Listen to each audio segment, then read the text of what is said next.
I'm back. I had to go get some coffee. I need to wake up to this. Now, behind the scenes, mind you, I already mentioned that there were other artists, right? Like Jay-Z, Beyonce, J-Lo. And I'm mentioning these big ones because they're ones that you all know. But there are others that have been seen in pictures. Can can somebody explain to me how the Democratic Party paid for um, J-Lo, Beyonce, and other artists to endorse them during the Democratic Party? Because I did wonder. A little bit more alert in the morning, so here I am. So let's get into this. Come here. Let's talk, my dears. Let's talk about this. About a month ago, I made a video about P. Diddy, who has been charged for allegedly sex trafficking children through his white parties at his house with other celebrities and politicians and yada, yada, yada involved, right? I mentioned and I showed you Allie Carter, who is one of his alleged victims. And in her videos, she talks about being offered as a party favor. And I'm just going to give this to you for context of how bad the trafficking was. So a party, if you don't know what a party favor is, a party favor is, in the context of these white parties, in the context of P. Diddy, are the children being dressed up like dolls, put in a room, or maybe even on a pinwheel, like the Wheel of Fortune. Wheel of Fortune! Yeah, spinning the wheel. And then the attendees of the parties get to pick a child to entertain themselves with. Now, I think I came back later and I said, you know, I just got the ick. I think those were my words. I got the ick. And I said I wouldn't talk about this a lot either, that it would be few and far between. But today, let's talk about it because I have a lot to say. And there's a lot to unwrap here. And you guys chime in the comments if you've been watching this, if you've seen any of this on YouTube, on any other social media platforms, and let me know what you think because I have some thoughts today. I don't know if I mentioned Jaguar Wright in my last video, but Jaguar Wright is also somebody who is allegedly a victim of some of the heinous things that Puff Daddy has been charged with, allegedly. And she is aware. She was part of the music industry. She is a singer. She's an artist. And she mentioned that she knows of kids, she knows of situations, and she's been talking about this for years. She has talked about J-Lo and Puff Daddy. She has talked about Jay-Z and herself and Puff Daddy. She has named multiple artists, like Beyonce even has come up, and you know, we don't know exactly what everyone's involvements are, but there are plenty of pictures that show celebrities and politicians at these white parties. Now, supposedly there's a before party and there's the after party where all this extracurricular activity occurs. Now, if you've been watching the news, yesterday or the day before, Jay-Z was named as he was named in a lawsuit. There's a child that has made some claims against Jay-Z, and I will find them and link them in the description box for you below, but I need to get into what I want to say because last month, Jaguar Wright, who I just mentioned earlier, was on Piers Morgan's show. Piers Morgan has a very popular show with more than hundreds of thousands of subscribers, if not a million. I don't remember the exact number for him, but he's not mainstream media. He has many subscribers, but he also has someone who is part owner of his channel. So he doesn't own the whole channel by himself. So when he brought Jaguar Wright on, she made some allegations about Jay-Z. Immediately that this video posted, and I saw the full interview, the next day or the day after or shortly after, they were served by he was served by papers from Jay-Z and Beyonce demanding an apology and demanding that they remove the clip with Jaguar Wright talking about him on their channel. Now, mind you, this is not the only channel where it's happening, but Piers Morgan has a lot of viewers. So fine, right? Fine. So they strong-armed him. Piers Morgan gets on.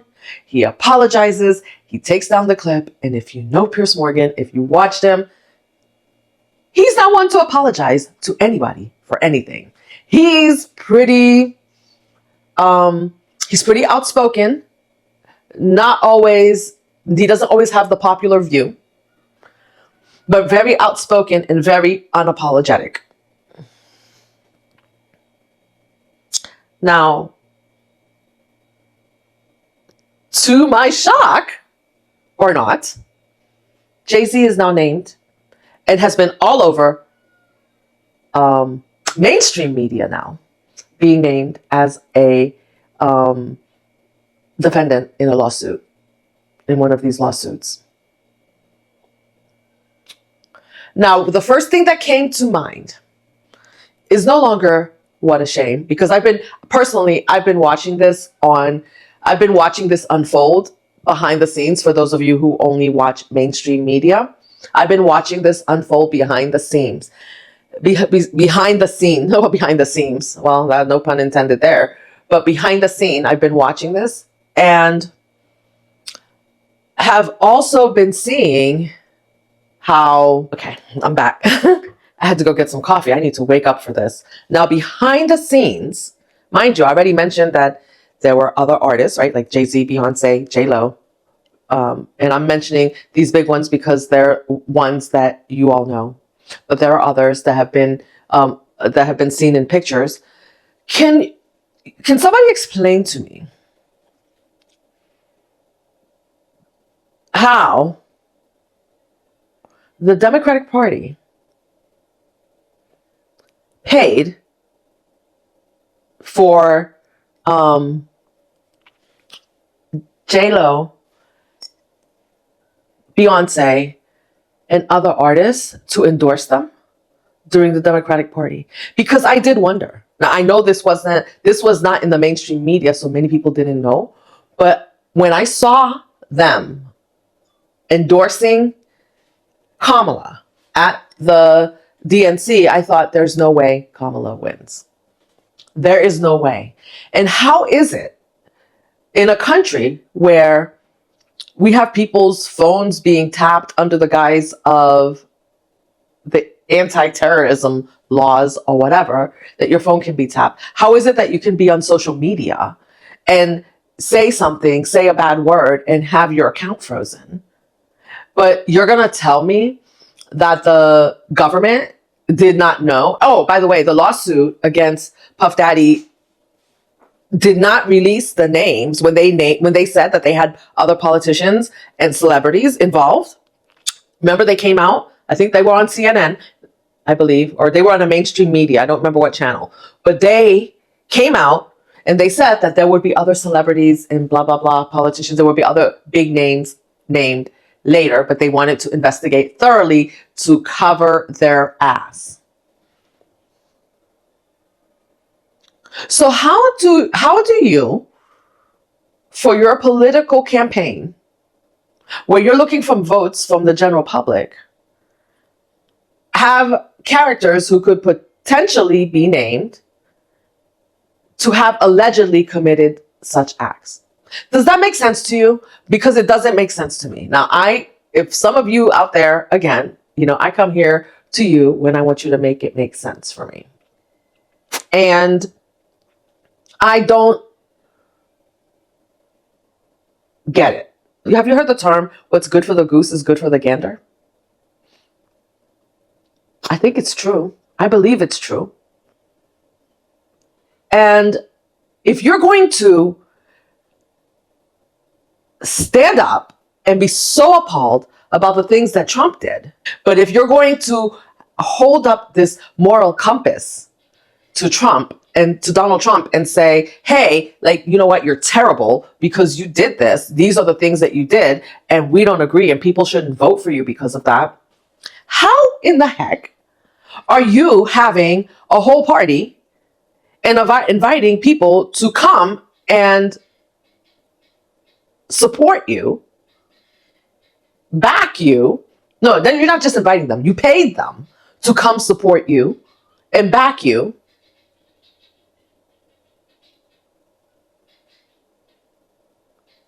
As the nominee for the president of the United States. How is that? What is this world coming to? Are we like we are living in the Matrix? Like we're living in illusions. It's all illusions, right? So as long as we don't know, right? Because the mainstream media is not really, other than talking about Puff Daddy, they're not really talking about all these other alleged things, right? Maybe because they're all scared they're going to get sued or get sent paperwork by the attorneys of these influencers and celebrities to cease and desist, right? But even if you're not talking about it because you don't want to get sued, how are you using these people to back you up in a political campaign where you're claiming that you're on on higher ground than the other candidate? Because to me, it's starting to look like it's the same or worse. Just saying. And going back to this whole thing with Jay-Z now being named as a defendant in one of these lawsuits, you know, it's very interesting. Now it's on mainstream media, but there has been crickets from his. I think he came out and made a statement and said that he wouldn't pay. There was some, I don't know if they were asking for payment, but he made a statement and said that he, maybe he doesn't know anything about this. And of course, if he doesn't know anything about it, he shouldn't pay, and he should plead not guilty, right? That's what I would do. But how is it that he's not sending that same cease and desist and demanding an apology from the mainstream media?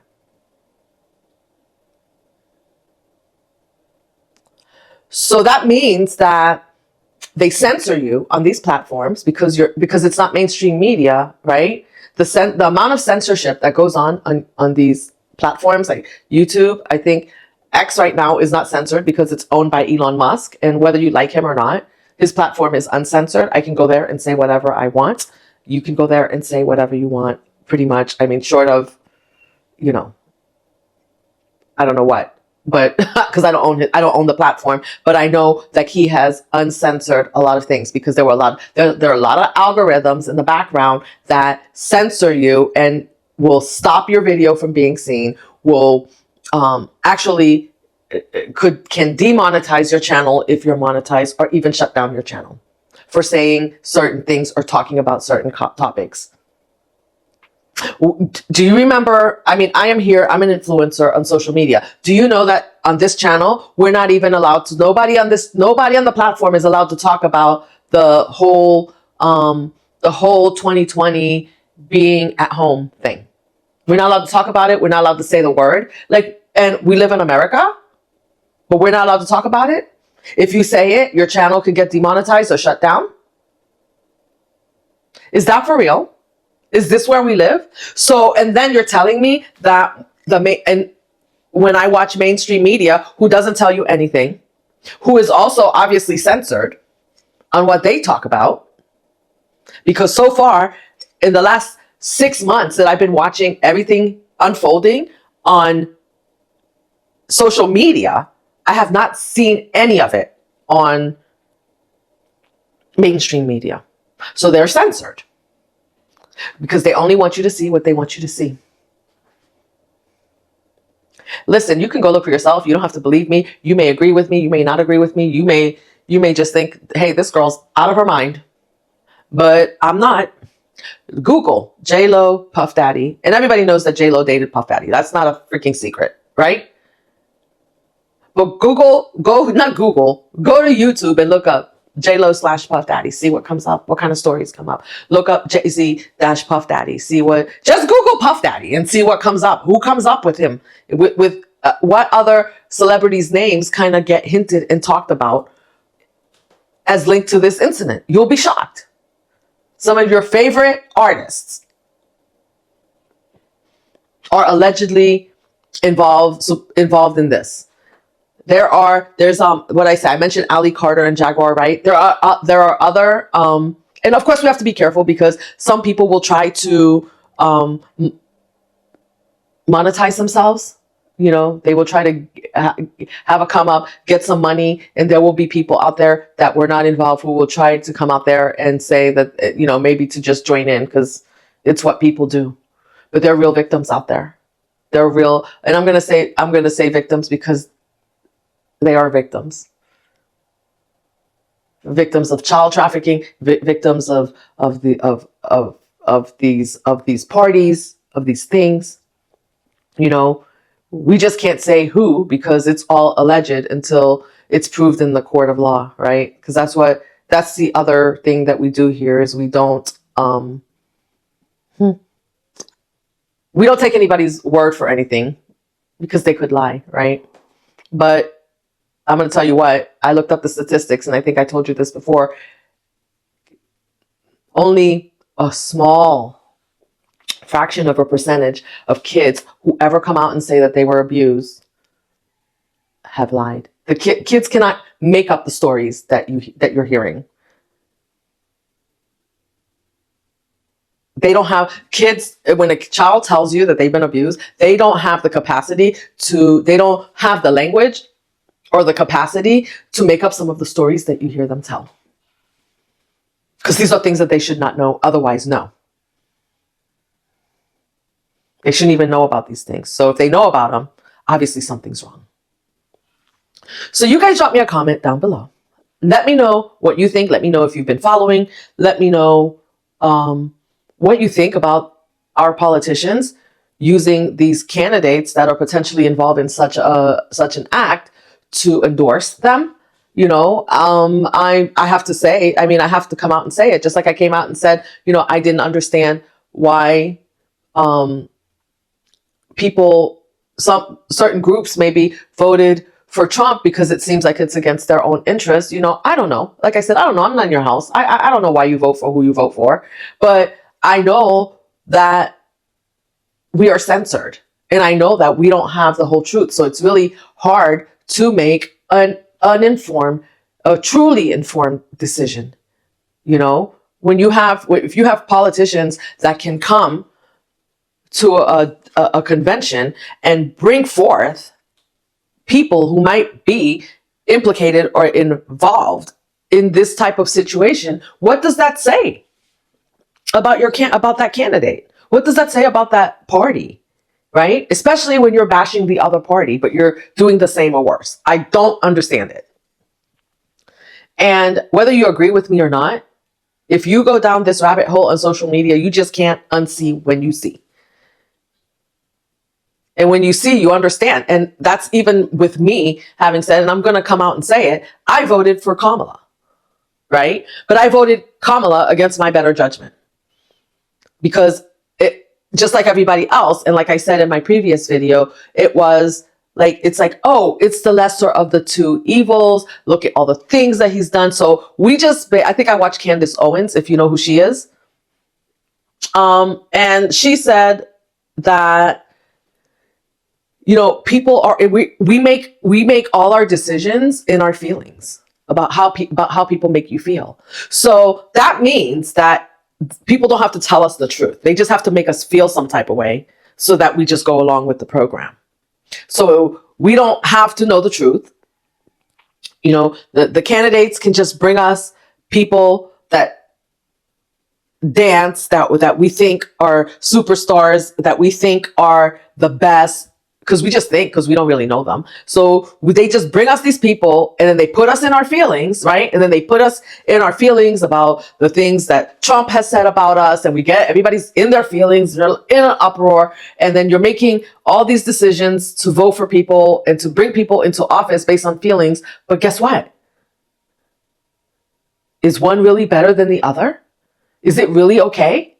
I'm not saying it's okay that Trump fondled or whatever and has, this foul language towards some women, or has had that language towards women. I'm not saying that, but I'm also not, if I can't say that, then I cannot say that it's okay for Kamala to have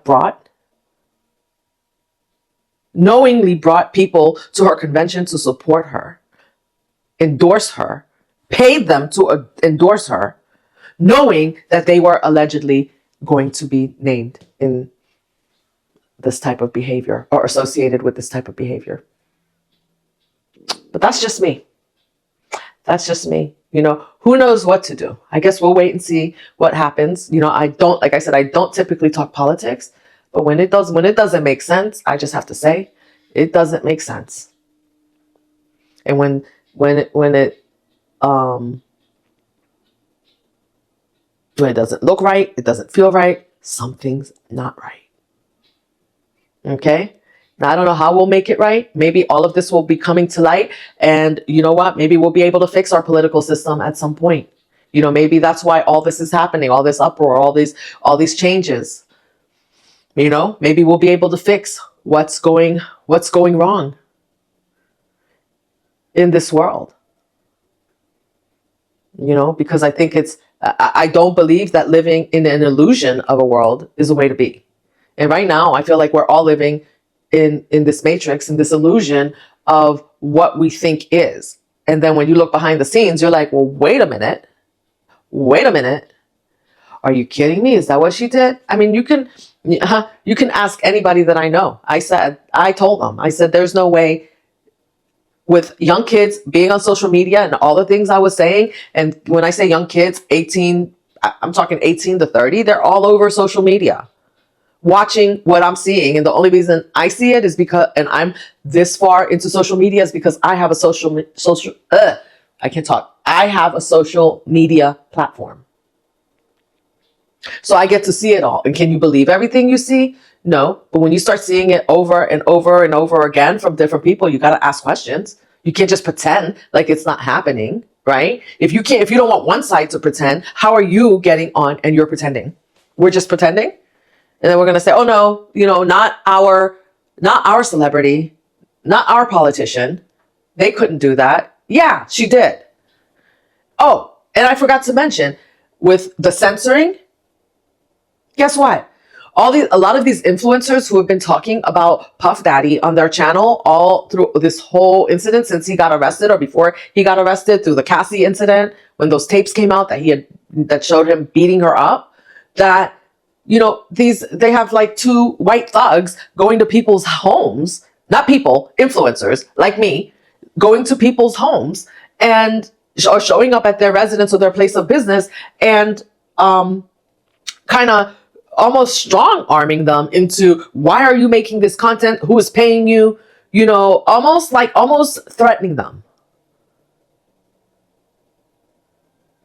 Who's sending those people out there? Again, censorship, right? If they can make you afraid, they can shut you up. That's why the mainstream doesn't talk about certain things.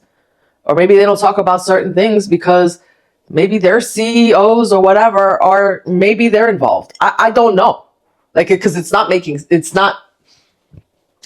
sense to me that all this information is out there. You don't research it and you don't even talk about it. But we just, every once in a while, you come on a world of where people litigate. Everything is litigated. It's not truth. It's litigation. We litigate ourselves into. We've litigated ourselves into this matrix that we live in. We've litigated ourselves into this illusion of a world that we've created. Because if you don't like something that somebody says about you, you can just sue them, whether it's true or not. And if you have more money than they have, then you can just make them go away. make it go away. And they didn't go away because it's not true. They went away because either they didn't have enough money for litigation, or they were scared enough that they had to go away. Is that the world we live in? Anyway, you drop me a comment. You let me know what you think, and I will see you in the next one. Have a great day.